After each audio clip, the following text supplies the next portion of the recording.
नमस्कार. माझे मनोगत इस उपक्रम में आप सबका स्वागत है. हम आजकल हमारे जो सप्तसरिता इस शीर्षक के अंतर्गत जो हमारी महत्वपूर्ण भारत की जो नदियां हैं उसके बारे में चर्चा कर रहे हैं. हम सबसे महत्वपूर्ण और सबसे पवित्र नदी गंगा जी के बारे में हम चर्चा कर रहे हैं. अभी तक हमने गंगा जी के बारे में उनका साहित्य में जो उनका वैदिक साहित्य में पौराणिक साहित्य में जो उनका स्थान है वो और उनका उगम और उनकी सहायक नदियाँ इनके बारे में चर्चा की. आज हम गंगा जी का जो सगुण साकार रूप है, जो सगुण रूप है, इसके बारे में चर्चा करेंगे. हमारे आध्यात्मिक वांग्मय में या आध्यात्मिक विचार में हम देखते हैं कि हमारे यहाँ प्रतीकात्मक रूप या देवी देवताओं का है या हमारे निसर्ग का है, नेचर का है, एक प्रतीकात्मक रूप की भी चर्चा की जाती है. हिमालय से लेके गंगा सागर तक जो भी हिमालय तो वैसे तो पर्वत है लेकिन उनको भी एक सगुण साकार रूप देके उनका वर्णन हमारे वैदिक वांग्मयों में आता है. अभी हमारी जो गंगा जी है वो भी वैसे तो बहता हुआ कहते हैं कि गंगा जी जो बहता हुआ ब्रह्मन है, बहता हुआ तो उसको तो बहता हुआ ब्रह्मन है कहते हैं. जो आध्यात्मिक विचारों के लोग हैं वो ही कहेंगे, बाकी जो सामान्य लोग हैं वो कहेंगे कि ये तो पानी है, बहता हुआ पानी है. लेकिन हमारे जो भारतीय संस्कृति में, भारतीय साहित्य में, भारतीय विचारों में जो गंगा जी का जो रूप है वो एक देवी का रूप है, इसलिए हम उनको गंगा जी कहते हैं. गंगा जी, गंगा देवी, गंगा मैया इस नाम से उनको पुकारते हैं. तो इनका जो सगुण साकार रूप है वो एक देवी का रूप है और इनका मतलब जो देवी है ये क्या कहेंगे, हम एक स्त्री रूप है तो उनका वर्णन आता है. कहा जाता है कि गंगा जी के जो पिताजी है वो हिमवान यानी हिमालय है. उनके माता का नाम मैनावती है. अब हमें पता है कि पार्वती है भगवान शंकर की जो पत्नी है, उनके भी पिता हिमवान है और उनकी मैनावती उनकी माँ है. इस रिश्ते से तो पार्वती और गंगा जी दोनों बहनें. गंगा जी के पिता हिमवान है और माता जो है मैनावती है. गंगा जी के पति का नाम शांतनु. उनकी स्टोरी, उनकी कथा हमने, महाभारत की कथा है, उसकी वो स्टोरी विस्तार से हमने देखी है. और उनके पुत्र जो है वो देवव्रत है, जिनको हम पॉपुलर नेम जो उनका है उनका भीष्म के नाम से उनको जानते हैं. गंगा जी उनके सगुण साकार रूप में बहती है तो उनका जो वाहन भी होना चाहिए कुछ ना. तो उनका जो वाहन है वह मकर है, मगरमच्छ है. मगरमच्छ हिंदी में, मकर संस्कृत में क्रोकोडाइल उनका वाहन है. गंगा जी का जो रूप है वो गंगा जी गौर वर्णी है. गंगा जी वह शुभ्र वस्त्र धारण करती है. वह मकर के ऊपर बैठी हुई है. उनके चतुर्हस्त बताए जाते हैं. उनके 4 हाथ हैं. उनके एक हाथ में अमृत कलश, दूसरे हाथ में उनके कमल है, तीसरा जो हाथ है वह रुद्राक्ष माला उन्होंने हाथ में पकड़ी हुई है और उनका जो चौथा हाथ है वह वरद मुद्रा में उनका हाथ वरद मुद्रा में है। यह गंगा जी का सगुण साकार स्वरूप है। गंगा जी हिमवान की पुत्री है। हिमवान राजा माने जाते हैं। उनके पति जो है वो शांतनु है। वो भी महाभारत के बहुत ही पराक्रमी और बहुत ही सुख संपन्न ऐसे राजा है। तो इसके लिए उन्होंने अपने पूरे उनके शरीर पे उन्होंने श्रृंगार किया है। उनके अलंकार उन्होंने पहने हुए हैं। ऐसे गंगा जी का रूप जो है वो हमने अपने थंबनेल में भी उनका जो रूप है ये डाला है। तो आपको गंगा जी का सगुण साकार रूप हमारे सामने आता है। ये वर्णन देखने के, ये वर्णन का हम जब उल्लेख करते हैं तो ऐसे गंगा जी के बारे में सगुण साकार रूप देखने के बाद जो द्रव रूप में जो गंगा जी बहती है उनके संबंध में बहुत सारे त्योहार मनाए जाते हैं।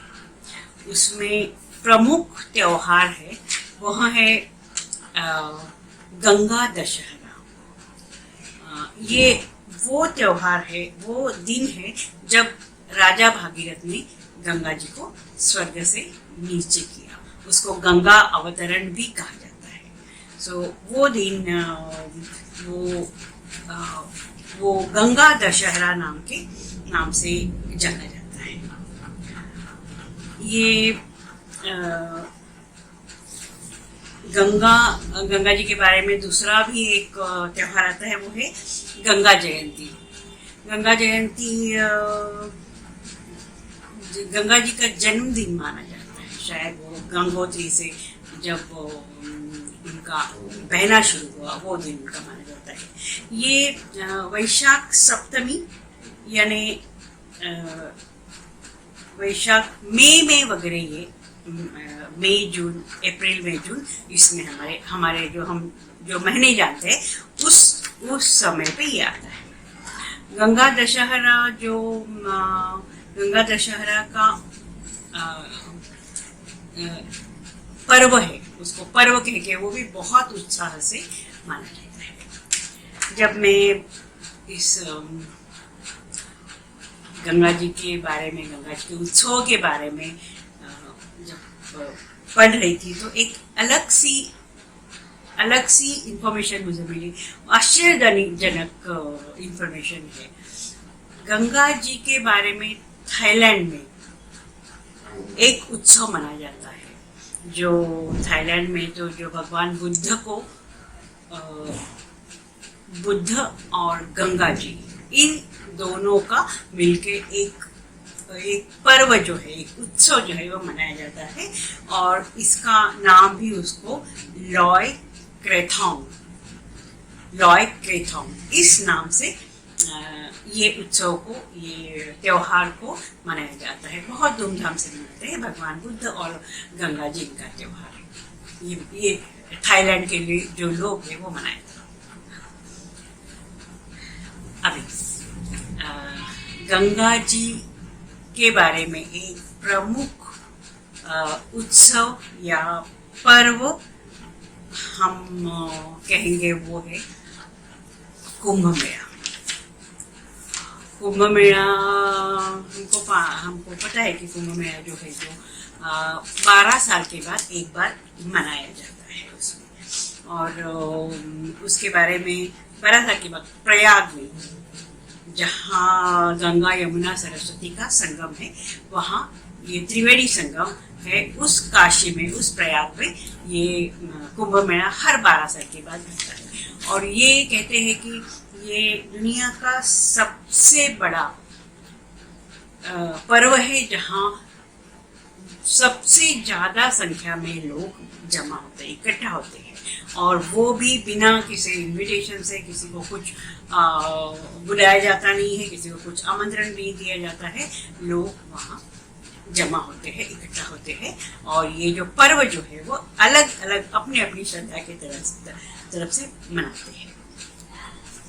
अभी कुंभ मेला से जुड़ी हुई एक पौराणिक कथा है, जबकि ये कुंभ मेला से जुड़ी हुई भी है और गंगा जी से संबंधित है। इसके लिए इसका मैं यहाँ उल्लेख और ये कहानी, ये कथा जो है वो बताना चाहती हूँ। ये अमृत मंथन का समय है। अमृत मंथन के समय में हमें पता है कि देव और दानव इन दोनों ने मिलकर समुद्र मंथन किया, और समुद्र मंथन का मुख्य जो उद्देश्य था, मुख्य उनको जो चाहिए था वो है अमृत कलश। उनको अमृत कलश चाहिए था जिससे वह उनका मृत्यु न हो, वो अमर हो जाए इससे। तो उसमें जो इस मंथन से 14 चीजें जो है वो रत्न, उसको रत्न कहते हैं, लेकिन वो जो सब्जेक्ट्स है, जो सब्जेक्ट्स नहीं ऑब्जेक्ट्स है, वो निकले, चीजें निकली। अंत में अमृत कलश समुद्र से, वो जो मंथन हुआ समुद्र से अमृत कलश निकला। अभी अमृत कलश तो देवों को भी चाहिए था, दानवों को भी चाहिए था, इसके लिए दोनों में छीना झपटी हुई, और उस अमृत कलश के लिए वो देव और दानव जो है दोनों मानो युद्ध करने लगे, लड़ाई करने लगे, छीना झपटी करने लगी अमृत कलश के लिए। अभी इनका जो झगड़ा चल रहा था, तो इंद्र के जो पुत्र है जयंत, वो उनको लड़ाई चल रही है, उनका झगड़ा चल रहा है। तो जयंत उससे वो अमृत कलश को निकल पड़ा, मतलब वहां से वो स्वर्ग में ले जाने के लिए वो निकल पड़ा वहां से। जब थोड़ी देर के बाद दानवों को पता चला कि यहाँ जयंत जो है, जो अमृत कलश लेके जा रहा है, तो उनके पीछे दौड़े, और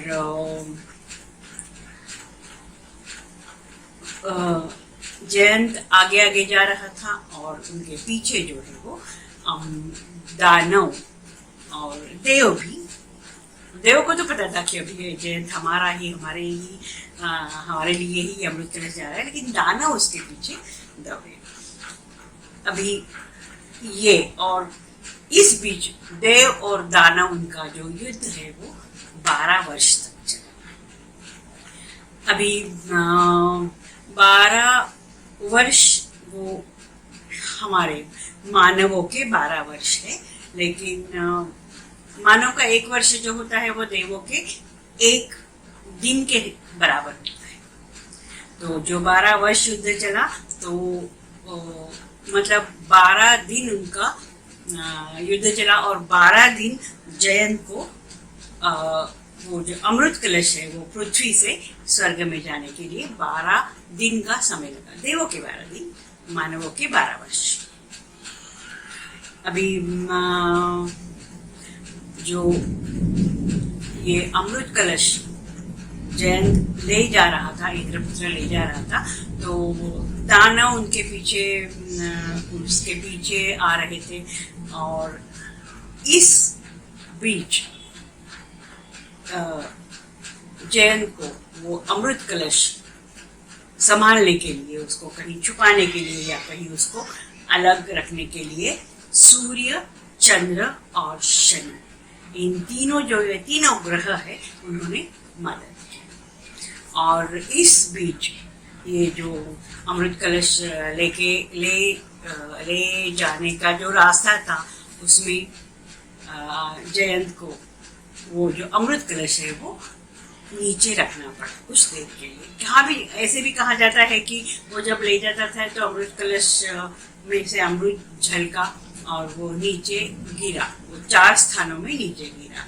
लेकिन ये जो कहानी है इसमें ये है कि वो 4 जगह पे उसने अमृत कलश रखा, शायद वो अभी कुछ विश्रांति लेने के लिए ऐसे। ये तो हमारी कल्पना है। ये जो 4 जगह है वो है प्रयाग, काशी के नाम से जाना जाता है, वाराणसी भी उसको कहते हैं, जहाँ त्रिवेणी संगम है वो, हरिद्वार, नासिक और उज्जैन। अभी इन चारों जगहों में, प्रयाग में तो त्रिवेणी संगम है, गंगा जी वहाँ है, हरिद्वार में भी गंगा जी है, नासिक में गोदावरी है, उनको दक्षिण गंगा कहते हैं, उज्जैन में क्षिप्रा नदी। तो इंद्रपुत्र ने ये चारों जगह, जहाँ ये चार पवित्र नदियां हैं, इस जगह रखा। इसके लिए जो स्थान है वो जो पवित्र हो गए, अमृत कलश रखने से थोड़ा बूंद भी उसमें से गिर गया होगा।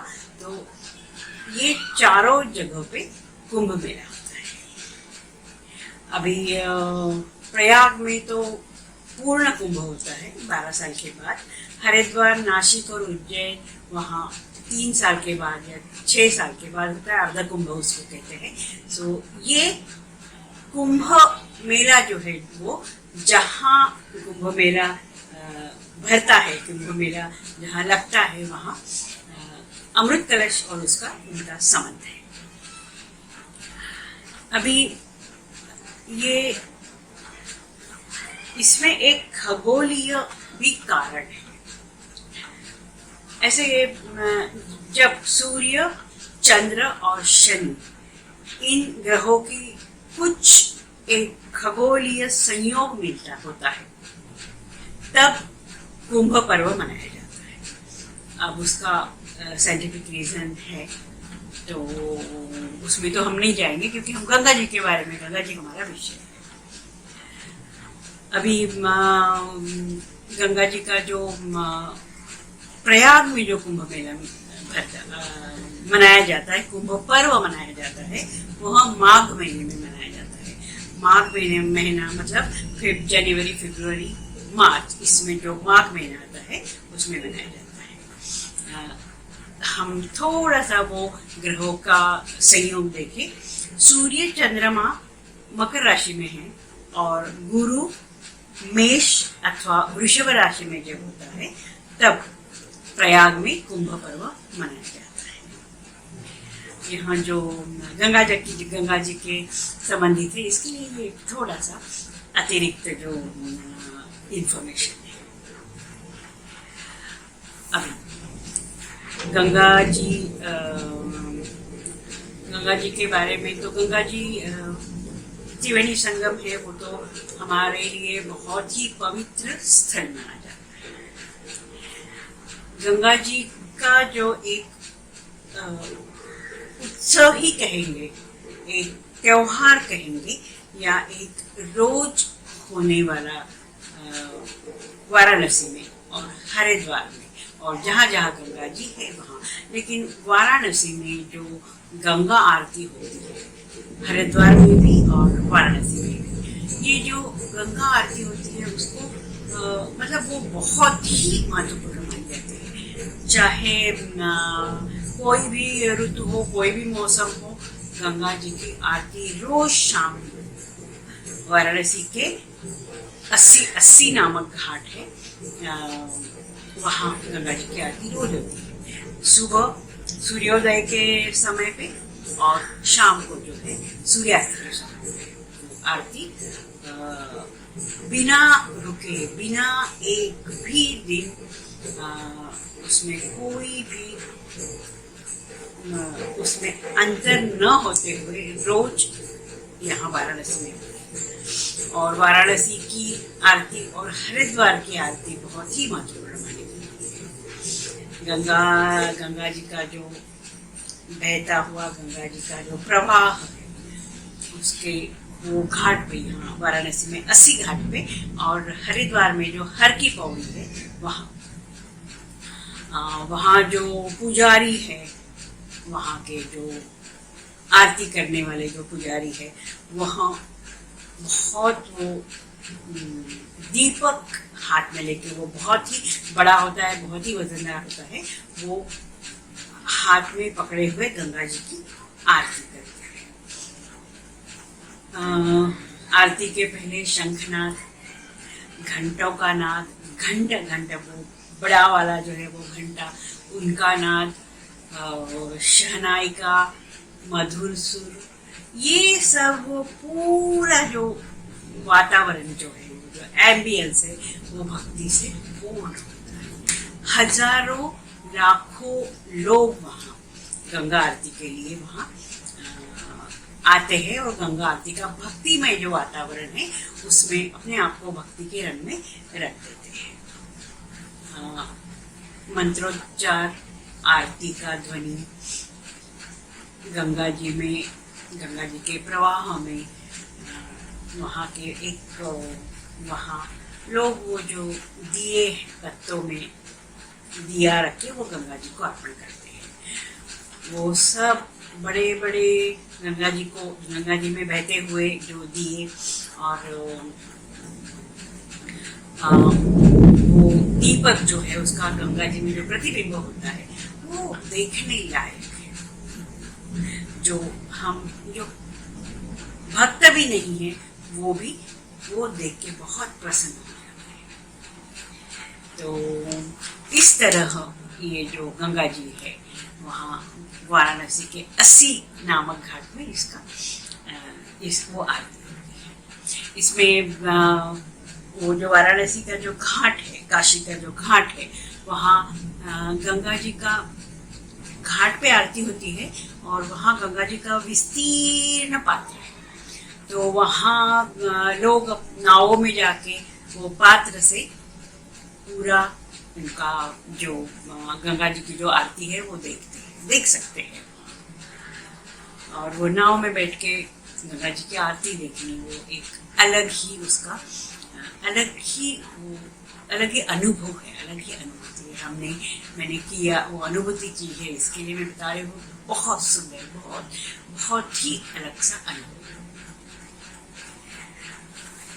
अभी हर की पौड़ी में भी ऐसे ही आरती होती है। ये तो हुआ गंगा जी का जो भक्ति में आध्यात्मिक। अभी हम देखेंगे कि हमने तो देखा है कि भगवान भगवान शंकराचार्य जी ने अपने जो स्तोत्र है उसमें भी गंगा जी का उल्लेख किया है। भगवान श्री कृष्ण ने भी भगवद गीता में इसका उल्लेख किया है। अभी हमारा जो राष्ट्र गीत है उसमें भी गंगा जी का उल्लेख है। गंगा यमुना ये इसका उल्लेख है। अभी भी काफी जगह वो नहाते हैं, खुद नहाते हैं या बच्चों को नहलाते, स्पेशली बच्चों को नहलाते हैं, तब ये स्तोत्र बोला जाता है। गंगे च यमुने चैव गोदावरी सरस्वती नर्मदे सिंधु कावेरी जलेस्मिन् सिंसन्निधि कुरु। इसका मतलब है गंगा, यमुना, सरस्वती, नर्मदा, कावेरी, हे नदियाँ, ये पवित्र नदियाँ, ये जो मैं खुद स्नान कर रहा हूँ या मैं मेरे बच्चे को स्नान करा रहा हूँ, तो ये जो आप ये मेरे पानी में अवतीर्ण हो जाए। और ऐसी भावना मैं करता हूँ कि मैं ये पवित्र नदी के पानी से, नाम लेने से वो जो पानी है, जो जल है, स्नान का जल है, वहाँ मानो उसमें सब ये नदियाँ, नाम लिया तो नदी, अर्थात ये भावना है। अभी ये तो थोड़ा सा बड़े लोगों की बात होगी जहाँ गंगा यमुना का उन्होंने उल्लेख किया है। अब हमारे यहाँ हम जो रोज के लाइफ में भी हम जो शब्द यूज करते हैं या हम कहेंगे उसको, वो जो प्रोवर्ब जो है छोटे छोटे वो यूज करते हैं, छोटे छोटे सेंटेंस यूज करते हैं। उसमें कोई भी हमारा काम पूरा हो गया तो हमारे गंगा नहाए, मतलब हम वो पूरा जो काम है वो पूरा हो गया और गंगा नहाए, वो पवित्र हो। दूसरा भी एक है, अभी तो बहुत सारे हम उसको एग्जाम्पल के तौर पे थोड़ा ही एक दो ही उसमें प्रॉवर्ब लेते हैं। वो कहते हैं कि बहती गंगा में हाथ धो लेना, ये भी एक प्रॉवर्ब हिंदी में है। तो यहाँ ये तो नहीं कहा गया कि बहती यमुना में धो या बहती नर्मदा में धो, बहती गंगा में हाथ धो लो, मतलब साथ साथ अपना भी काम कर रहे हो। तो यहाँ भी गंगा हमारे रोज के लाइफ में हमारे साथ साथ साथ चलती है। हमें पता नहीं मतलब बाकी भाषा में क्या इसके लिए क्या बोला जाता है, लेकिन जो मराठी है, मराठी में क्या कहते हैं, जैसे हम किसी भी पुरुष के लिए हम कहते हैं श्री या श्रीमान, दिस दिस दिस दिस ऐसे कहते हैं उसके नाम। वो लेडी के लिए कहते हैं जो जिसकी मतलब जो मैरिड लेडी है, जिसकी शादी हुई है, उसके लिए श्रीमती कहते हैं। लेकिन मराठी में जो है जिस स्त्री का पति नहीं होते हैं उनके लिए गंगा भागीरथी सो ऐसा उसका उल्लेख होता है। अभी मुझे पता नहीं कि ये मैंने ढूंढने का बहुत ट्राई किया, लेकिन ये गंगा भारती अमुक अमुक अमुक ऐसे ही क्यों कहते हैं ये मुझे पता नहीं। आप में से किसी को हो तो आप शेयर कर सकते हैं। गंगा भागीरथी ये तो इस तरह से जो गंगा जी जो है हमारे जीवन में बिल्कुल हमारे जो जन्म से लेके हमारे मृत्यु तक, मृत्यु में तो हमने तो इसका उल्लेख किया है, मृत्यु में गंगा जल जब अंतिम समय आता है तो गंगा जल डाला जाता है। और वो एक पर्टिकुलर बहुत ही गंगा जल डालने के बाद पवित्र हो जाता है, स्वर्ग मिलता है। जो भी वो हमारी भावना है या हमारा परंपरा से चला आ रहा है, तो ये होता है। तो इस तरह से गंगा जी आध्यात्मिक, वेदांतिक, वैदिक, ऐतिहासिक, इसका गंगा जी का इतना महत्व है। और गंगा जी का हमारा महत्व हमारे रोज की लाइफ में भी है। चलो पहले गंगा में हाथ धो लो, ऐसे भी सो कहीं ना कहीं गंगा जी हमारे साथ ही रहती है।